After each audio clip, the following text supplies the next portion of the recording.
What is up, guys? Bo with the Blacktop Nomad, and you join me in a bit of a rush today because we are getting ready to take Farm Truck on its very first camping trip. And I have about an hour before Kate gets home from work, so I've got to get everything loaded up in the truck because today we're going on a 2-day epic journey. We're trying to cram as much as we can into the next few weeks because winter is approaching and we're not going to get very many opportunities around Iowa to use Farm Truck to test it out.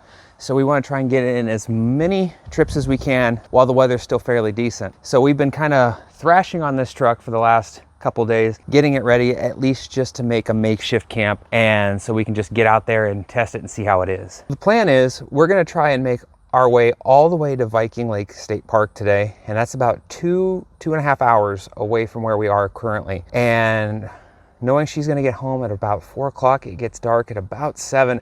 We're going to be pushing it up to the very limit, trying to get into a campsite and get all set up before dark. On top of that, we also have a stop today. We're planning on stopping at a place called Tree in the Middle of the Road. It's this giant cottonwood tree in the middle of this gravel road intersection. It's been there, it's like a couple 100 years old, and we want to go out and take a look at that before we head up camp. And then tomorrow morning, we're going to be heading to the Loess Hills to try some of their epic level B roads that we've heard so much about. So we have a lot planned. Hope you guys are ready to see some stuff as we get ready to head out on our first camping trip adventure. I've been thinking a lot about since I've been getting everything ready to go camping this weekend is all those really nice, clean camper truck setups I've seen on YouTube where everything is like prim and proper, has a place, there's like one sheet on the bed. I'm thinking, obviously, these people are just single guys who are not going out with a significant other, and here's why. If you look, you can see my wife has packed for every eventuality, including the plushie. There are so many blankets. Obviously, the guys who have those really clean camper setups on YouTube do not travel with their spouse. There is no way, because I do not ever see any camping setups that look remotely like this. But on the other hand, we have a good selection of firewood. Got the Jolly Roger out for the boys. We got some camping chairs, our tackle box, a few fishing rods. My wife has insisted that she bring her Razor scooter for some reason because she's a dork. Also got our food, a few toiletries behind us, and a few other things. We're just hoping to really make a makeshift go of this and figure out what we need to improve on after we get back. So I wanted to show off something really quick. I'm going to take this stuff out of the way. I figured out a pretty good bed setup.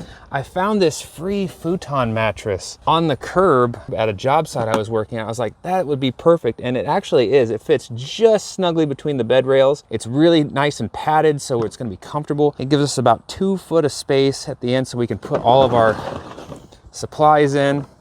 And that's why long beds are for the win here, because we have so much space to put everything that we need to go camping, and we are just about ready to rock and roll. In order to get through everything we need to get through, I am going to drop the camera, go ahead and get everything around, maybe go get some fuel for the truck so we can get out of here and get on the road and start seeing some of this stuff. All right, stop for a quick fill up and check this out. What in the what? That's a unit there. Decided to grab some ice for the cooler just in case. I figured we'd still be filling up anyway. Ice in the cooler. Uh-oh. Better shut that. Oh no. Don't spill the Celsius. There we go. All right, so we're finally on the road. Kate's home. She's taking the first shift of driving, so I can kind of sit here and vlog a little bit while we're going down the road. The first stop we've got is the tree in the middle of the road. Story goes with this tree, the reason it's in this middle of this intersection is back in the 1800s, they were doing some surveying for county lines, and somebody took a green cottonwood stick and stuck it in the corner between all 4 counties, and because it's a cottonwood, it just sprouted from this marking stick. 100 or so years later, it's still there. That's where we're heading. Hopefully we don't get caught in too much Des Moines traffic. I think we're going to be kind of on the edge of it. I mean, if we do, it is what it is. I just know we're kind of on a time crunch. We're going to try and get to the campsite tonight before it's pitch black. Yeah, before it's pitch black out. So we're gonna kind of put the hammer down and still try and catch something cool on the way out there.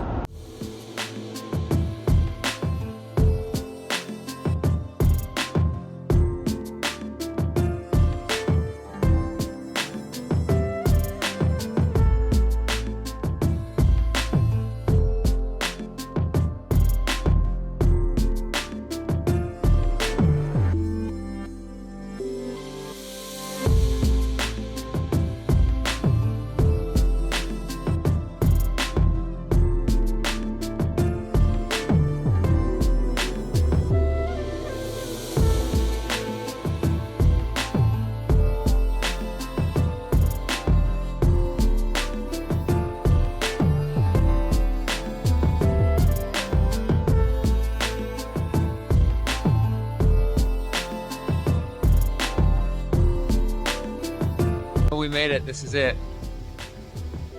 A tree in the middle of the road. Not much to see. I mean, it's just a tree in the middle of the road. That's frankly huge, but we got to keep going because we have to make our campsite. Yes, I see. It's big. It's big. But we still have to make camp yet tonight. We still have about an hour yet to drive. So we're gonna get heading on down the road. We'll catch up with you once we make camp.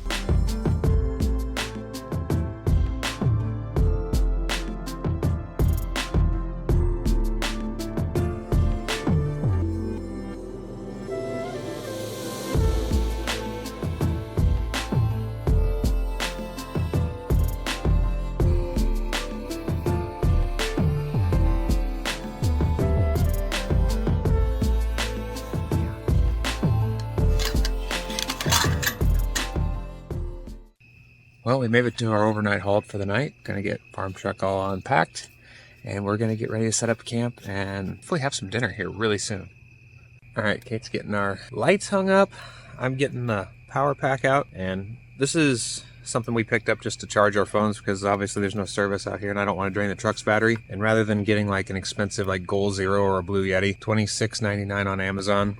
I'll link it down below if you want, but should be enough to just charge our phones and give us some power when we need it. Other than that, fire's going nicely. Gonna let it kind of burn down a little bit and we'll start cooking our hot dogs and have some dinner. And then we'll get ready to chillax for the night. You join us now for dinner. Hot dogs on sticks. Fire's perfect. Primitive camping at its finest.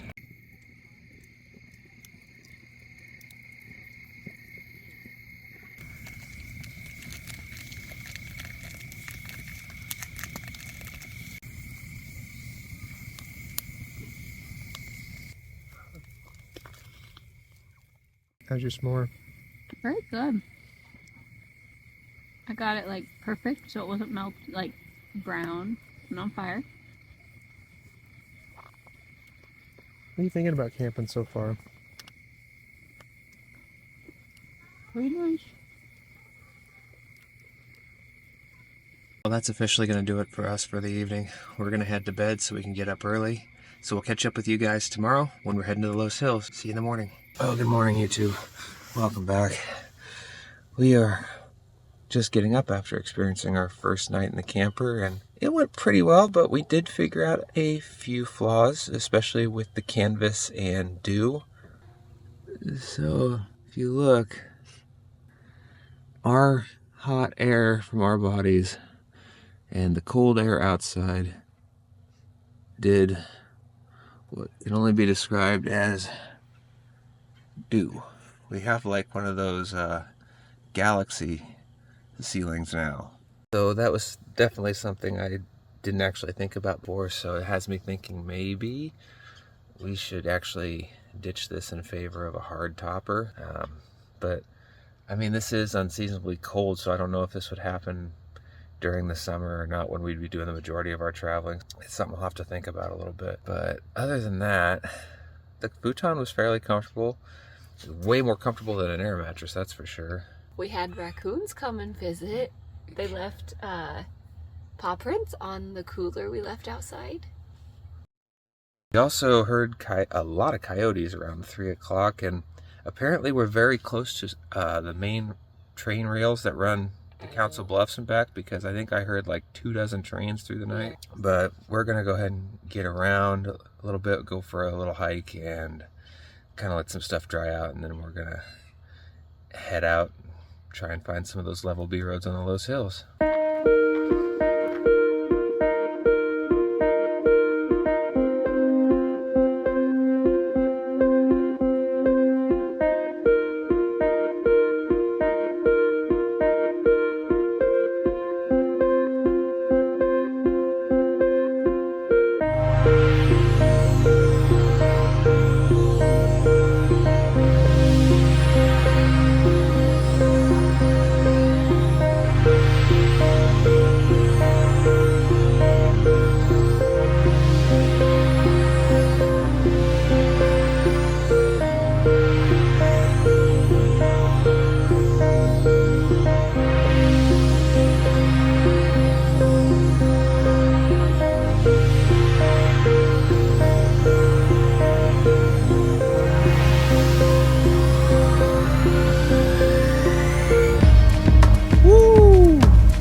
just about got like landslided on. Holy crap. Woo!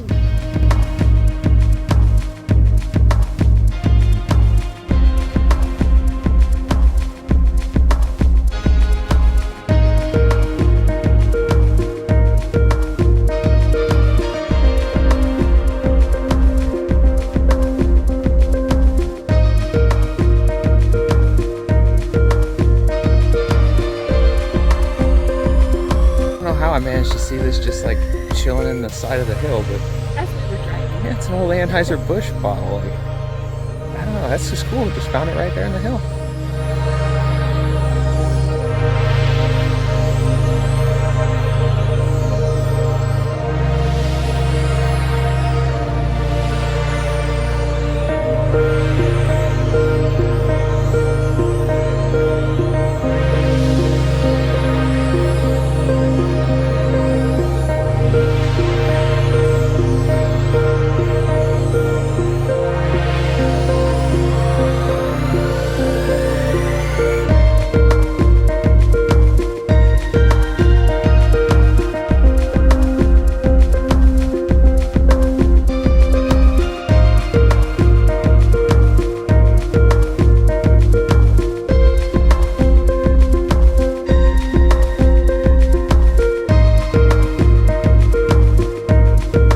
General PSA, if you're gonna have some fun, at least pick your crap up, you know? Don't just leave your stuff all over the road, regardless of where you're at. Be at least conscientious.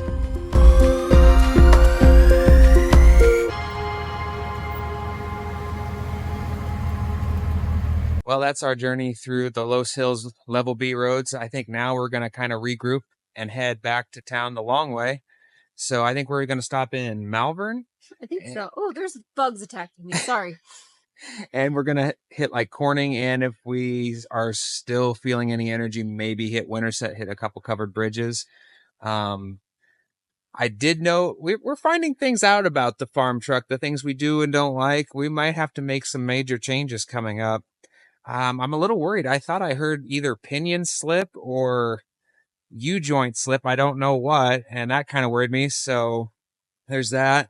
We're maybe gonna have to rethink our topper situation. I don't know.